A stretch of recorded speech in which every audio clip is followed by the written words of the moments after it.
La région du Golfe est sous tension. Les frappes s'enchaînent, les alliances s'activent. Et au milieu de cette escalade, l'Algérie publie un communiqué très attendu, mais soigneusement formulé. Le 1er mars, le ministère algérien des Affaires étrangères sort un texte officiel après une réunion diplomatique de haut niveau.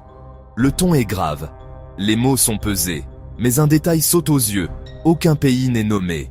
Sur instruction du président Abdelmadjid Tebboune, le chef de la diplomatie Ahmed Attaf reçoit les ambassadeurs des pays arabes touchés par la vague actuelle de tensions. Le communiqué évoque des agressions militaires et des développements graves et accélérés dans le Golfe arabe.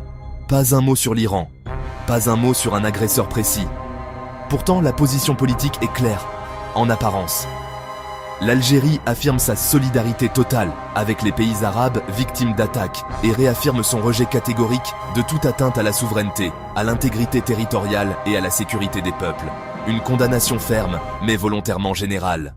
Ce choix n'est pas anodin. En diplomatie, ce que l'on ne dit pas compte parfois autant que ce que l'on dit. En évitant de désigner explicitement l'Iran, les USA ou encore Israël, Alger maintient une ligne d'équilibre. Soutenir les pays arabes concernés sans rompre avec sa doctrine traditionnelle. Le communiqué insiste surtout sur l'essentiel, l'arrêt immédiat de toute escalade, la primauté du dialogue et la retenue. Pour Alger, le danger principal n'est pas seulement l'origine des frappes, mais la spirale incontrôlable qu'elles peuvent déclencher. Dans le même esprit, le président Tebboune échange directement avec le prince héritier saoudien Mohammed Ben Salman et le roi Abdallah II de Jordanie. Là encore, le message est constant. Solidarité, inquiétude, appel au retour du calme.